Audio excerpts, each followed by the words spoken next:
We've got Deb Cabral, the DeClutter Coach, who is in studio with us this morning. We're talking during the break, and as I wrapped up the last segment, someone sent me this picture. I'm not sure what medium it was on, but I showed it to you guys. It's a picture of Conor McGregor and Floyd Mayweather on separate planes, I presume, leaving Las Vegas, and they both have huge wads of cash in front of them. Oh, my gosh. Floyd's, that looks like that could be all $300 million right there. Well, that's what I'm saying is like they don't give these guys checks or those. Is that prop cash from the reserve account or what? Yeah, I don't know, but these guys both got on their plane with a lot of cash. Yeah. I mean, that's, again, my pride as a fighter, if I was Conor McGregor, wouldn't be hurt that bad if I'm getting that suitcase full of $100 million. No, but I do think that he's been exposed. I totally think he's been exposed. That he could not knock out Floyd Mayweather. He did not land a solid punch the whole fight. So what's he going to do, though? And this is where I got to disagree with you. What's he going to say in the hype, in the promotion leading up to the fight?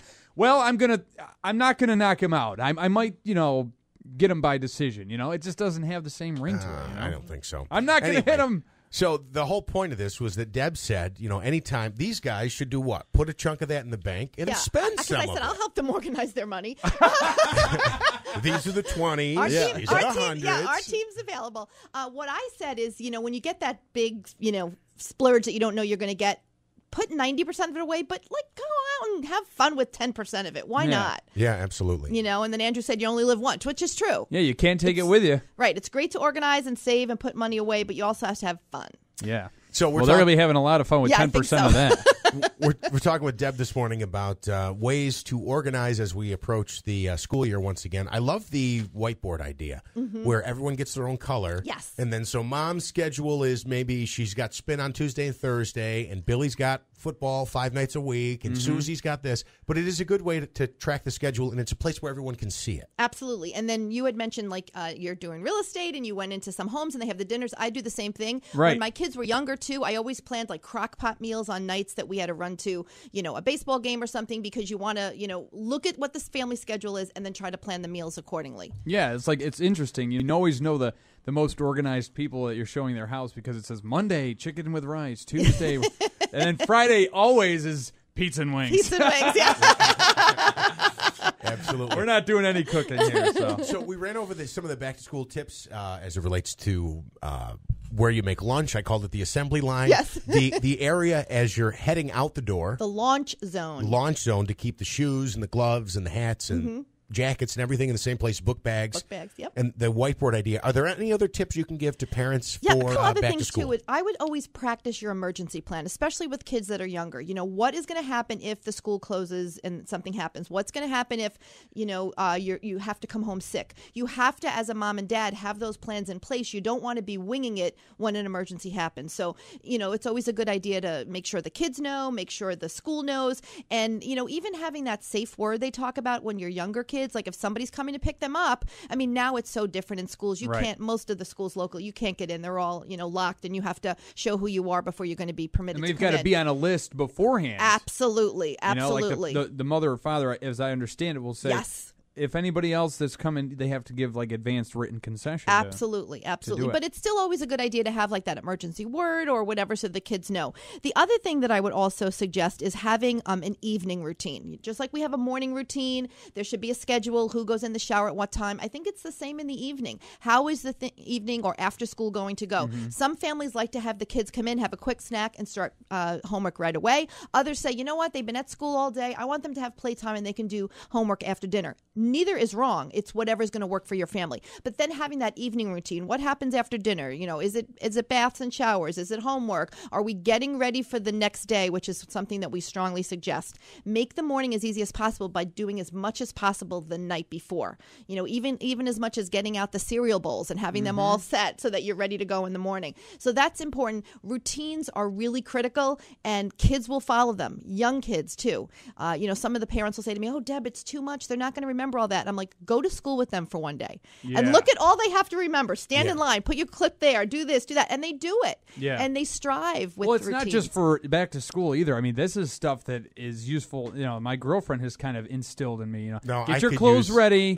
Yes. Put them in the bathroom, because when you wake up at 3:30, I want to be only woken up a second with your alarm, and then I want you out of the room and getting ready. Yeah, and I could use a routine too. I just kind of wing it at home all the time. But do you feel stressed a lot because you're winging it? Oh, yeah, absolutely. Yeah.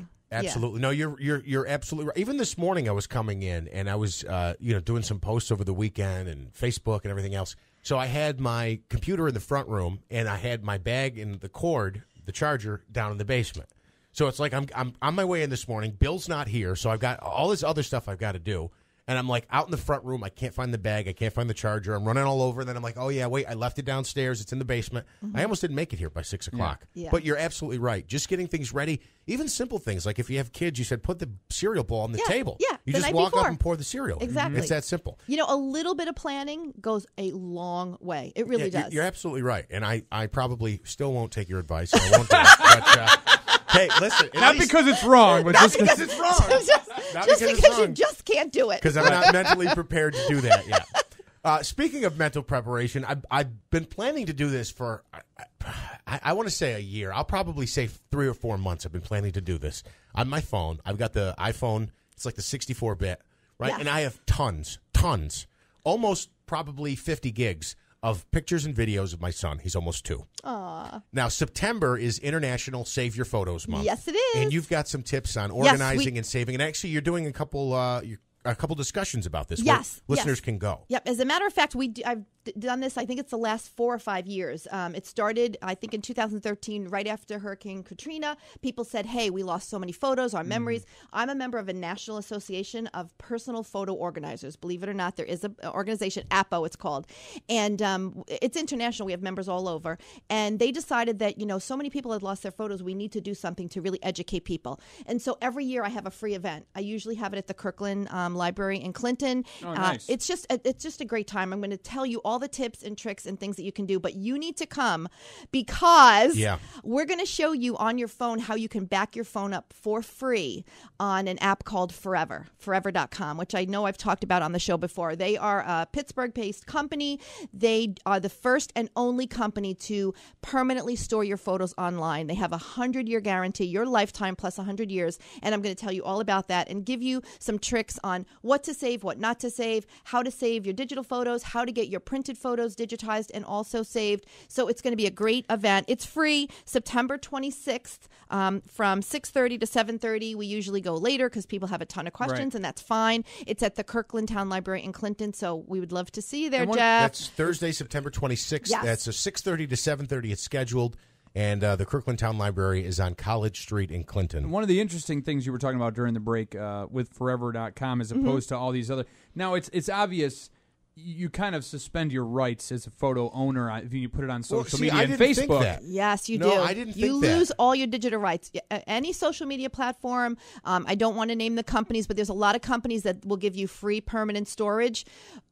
Just if you ever read all the fine prints, because the gentleman who founded Forever, a guy by the name of Glenn Meekum, who's become a really good friend, he actually hired someone to go through and look at all of these things that you sign off. Remember, it's like 10 pages. Nobody reads it. You just go to the bottom and say check. You have given up your digital rights. It's the user licensing agreement, which basically, and I'll say, which is understandable for social media. Oh, Facebook too. But she's talking about companies that you would trust that aren't social media based. No, right. You're talking about like there's the one that pops in my mind all the time, and I get so many pictures done there. There's a pharmacy. I don't want to mention the name. There's a pharmacy. Yes. And you go in, and I've made calendars of my son. I've made pictures. You have to upload those photos to do it. You have to upload them, right? So you're telling me that I don't own that picture anymore? Yeah, no, and I'm in the same boat as you because I'm not going to name that pharmacy, but I have 20,000 photos stored on that pharmacy's website that they have told me were free. I've been uploading since 2005. I really started on the digital thing really quickly. Now I have to pay to get my photos back, okay?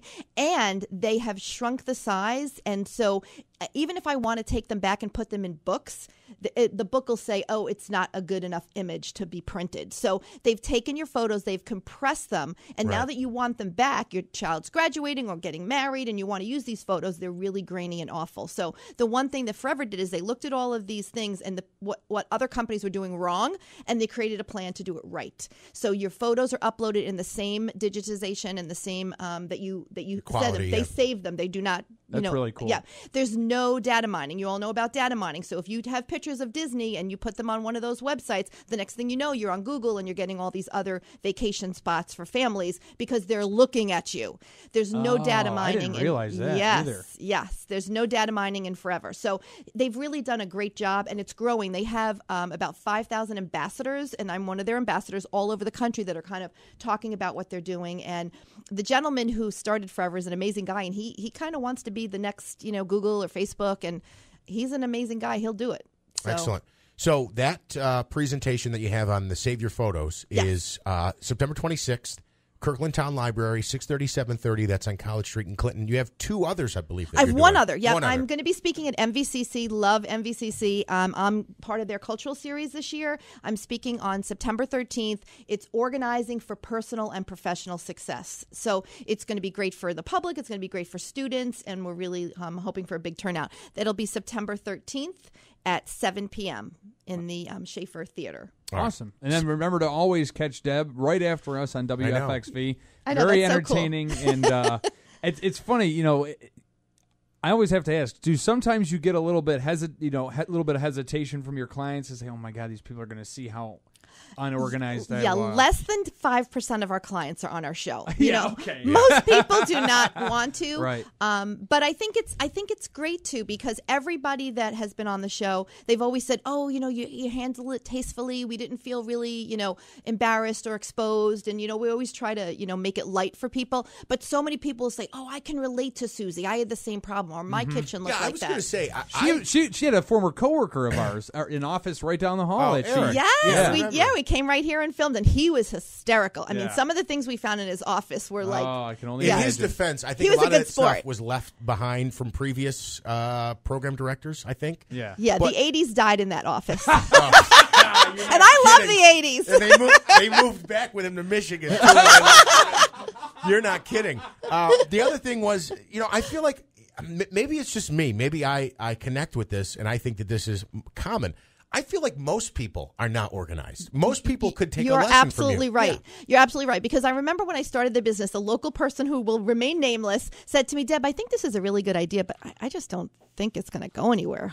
People don't have money to spend on that, or people are pretty organized. Well, no. Yeah, we're in our 8th year of business. We're doing really well. The DeClutter Coach has a 2 to 3 week wait to get in with our team. So, people need it. You know what it is? We have so much stuff. Our schedules are so full, and we just don't know how to manage it all.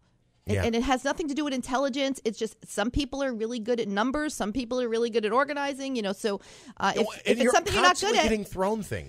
Especially if you have kids, they're constantly bringing stuff home. The kid has all these toys, and then he goes to a friend's house and he brings those toys over. It's just there's just a constant flow of stuff everywhere. Yeah, and so you have to constantly be going through and decluttering. Yeah.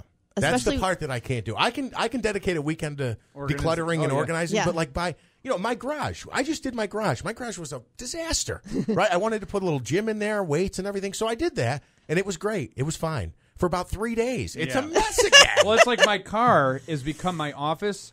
Because as a real estate agent, you're always on the road, and you're going to different places and stuff. So this contract, and if my clients are listening, it's organized. I know where it is, but instead of having it be on the left passenger side seat, I'd rather have it in like a folder. Or something we've like helped people that are on the road and in the car a lot. We've helped them actually get their car organized, because if your car is not organized and that's your work zone, that's my office. It's a problem. Yeah, we did one car on our show years ago, and it was really fun. It was a busy mom who her child was 8, and we found toys from when he was a baby. Wow. And 8 umbrellas. Wow. 8 umbrellas. 8 umbrellas. Oh, my gosh. And she's like, and I'm always getting drenched because I can never find one. Where can we find you online? DeClutterCoachDeb.com, where you can watch our show, OrganizationMotivation.com, or our syndicated news segments, OrganizedIn60Seconds.com. Those are just little, if you're like, how do I organize my, underneath my sink? There's a little video for that. And social media, of course. Yeah, we're Facebook. all over social media. Yep. Deb Cabral, the DeClutter Coach. Thank you so and much, you're guys. organized in 60 seconds, by the way. We carry UTR's 6 o'clock news, and that airs 6 Every o'clock Monday nights. Yes, Yeah, and that you catch airs it tonight. in 20 states, organized in 60. Yeah. That Good is for awesome. you. Yeah, it's I pretty had no cool. idea, Deb. Yeah. Oh, Congratulations. Thank you. We're having a lot of fun. We'll take a quick time out and come back with more. It's First News Keeler in the morning, who's off this week, but we'll come back anyway on WIBX. Yeah, we missed you, Bill.